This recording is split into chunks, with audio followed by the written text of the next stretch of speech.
So today we're working on identities, but I want to specifically focus on fractions and common denominators.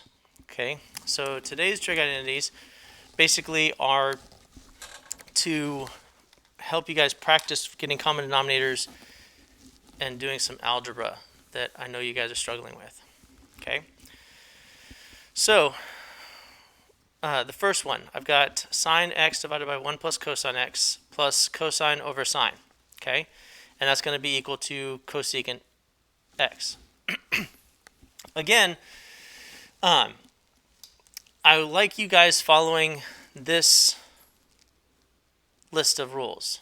Okay, if you follow these rules, basically all the ones that we're doing, if you follow these rules or steps, it'll give you some kind of clue into what we're doing. So we're going to start with the more complex side. That's number one. That's obviously the left side. We're going to look for algebraic simplifications, doing multiplying, factoring, squaring. Reduce two terms to one. Either add two terms, factor, or get common denominators so that you may reduce. So as soon as you see that, that's what I have going on here. I have two terms right here, this one and this one. And I need to reduce them into one term. Okay? And they're both fractions. So that's what we're going to do. We're going to get common denominators and reduce them down to one term. Okay? So just like if you were doing regular fractions, the common denominator most of the time is just the two denominators multiplied by each other. So in this case, our common denominator is going to be 1 plus cosine x times sine x. Plus, and then this one's going to be sine x times 1 plus cosine x. So my first fraction, this one, I had to multiply the top and the bottom by sine. So this is going to be sine x times sine x plus cosine x times, and this one I had to multiply by 1 plus cosine x.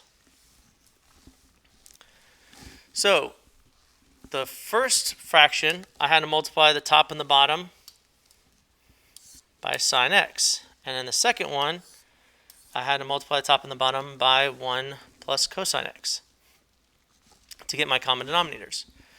So now that they have common denominators, I can add these two together with the same denominator. So it's going to be sine x times 1 plus cosine x.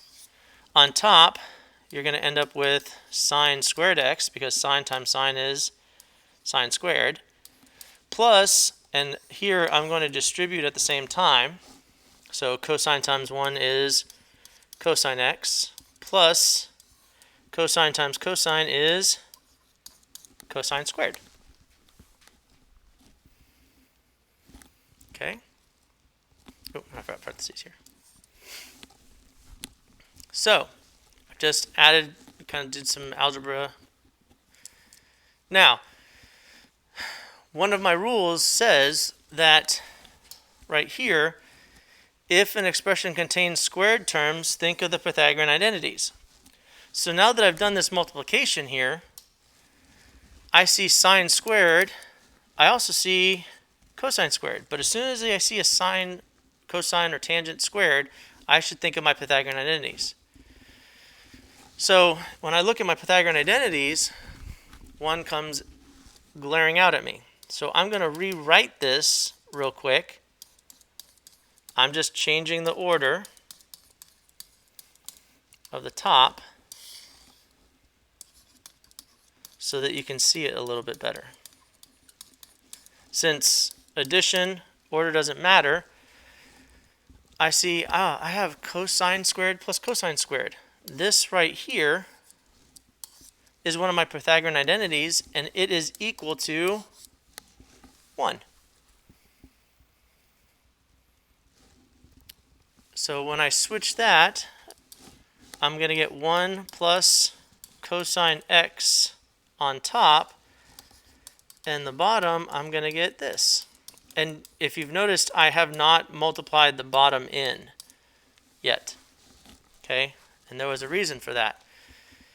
It's because now, if you notice, on top I have 1 plus cosine x, and on the bottom I have 1 plus cosine x, which means these two divide out and leave me with 1, and this is 1, which means I'm left with 1 over sine x, and the identity says that is cosine x. And that is my answer. That is what I'm verifying.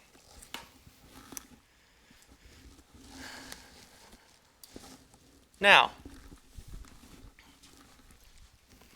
that's all we did. We just got common denominators and then we followed the algebra. Okay? At the beginning, I did have one of my students that said, well, couldn't we have at the beginning changed cosine over sine into cotangent? That's true. You could have done that. The problem is that you still would have had to get common denominators, and then you would have been multiplying cotangent times 1 plus cosine, and it would have just given you a longer process. You would have ended up with a fraction over a fraction, which would have scared you guys to death because you guys don't like fractions. So you could have done that, but it would have taken more steps, a little bit longer. Okay, this is the more straightforward. Now, number 2. Okay? Now, number 2, again, is we see that fraction, but this time when we look and see which one's more complicated, most of my students would say the left is more complicated because of that fraction, but really the right side is absolutely more complicated. The left, we only have one trig term, even though it's a fraction, but on the right we have tangents and secants, and we have secant squareds. So really the right side is the more complicated version of this problem. Okay. Also, for my students that need the note code, the code is BR0K3N.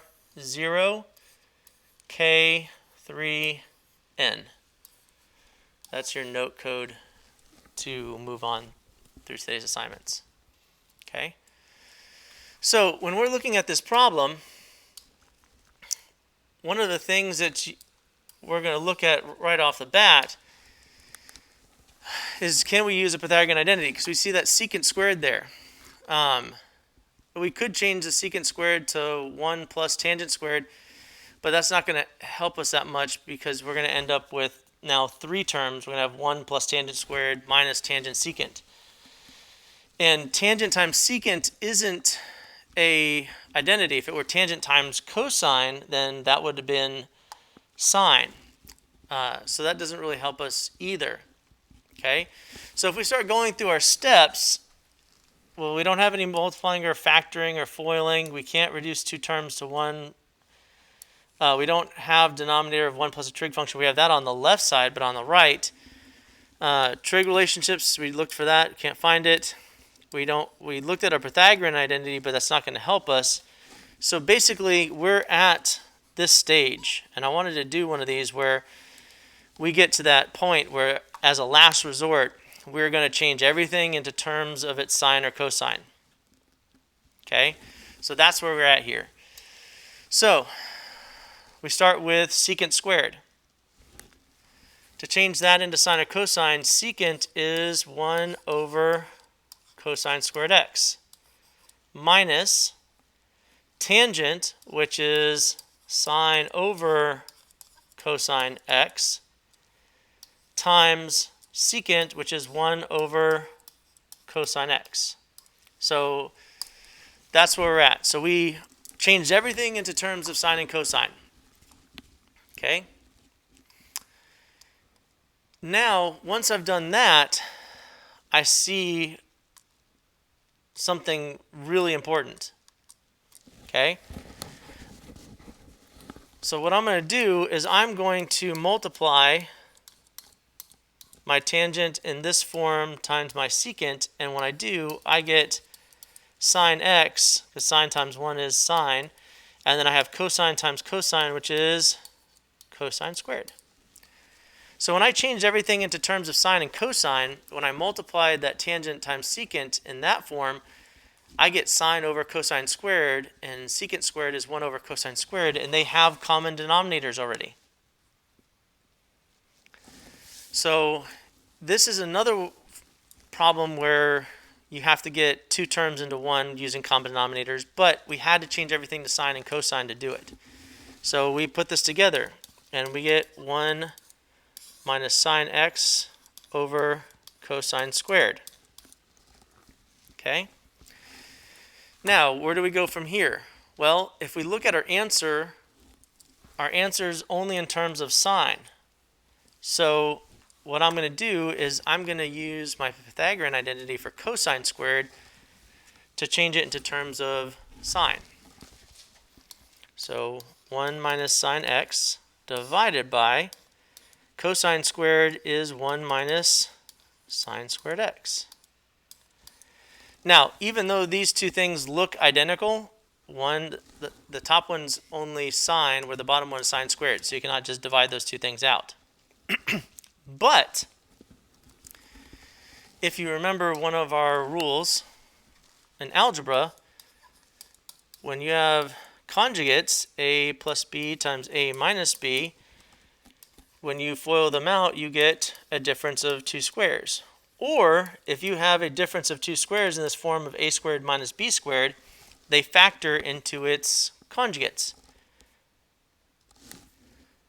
So that's what I'm going to use, because that's what I have here.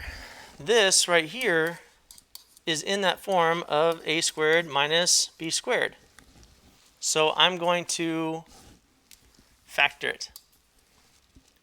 So on top, I still have this 1 minus sine x. On the bottom, I get 1 plus sine times 1 minus sine. And this is from your equation right here. This is your a plus b times a minus b. And now you can see that this here, just like the last one, this divides out with this one, which leaves you with 1. And we're left with 1 divided by 1 plus sine, which is the answer that we were looking for. So both of these problems had to do with common denominators. One, we had to actually get common denominators by multiplying the two fractions, top and the bottom. This one, we ended up with common denominators just because tangent times secant gives me sine over cosine squared. Okay? But this is the easiest way of doing it. You technically could have done it originally, force factoring, if you had force factored out secant squared. Like if you would end up with secant squared x and factored it and gotten 1 minus tangent x over secant x, you could have done that. And that would have given you secant squared x and 1 minus sine x, which your next step would have been to go there. So there was another way, but you guys wouldn't have normally seen that because it was force factoring. So, but that's it.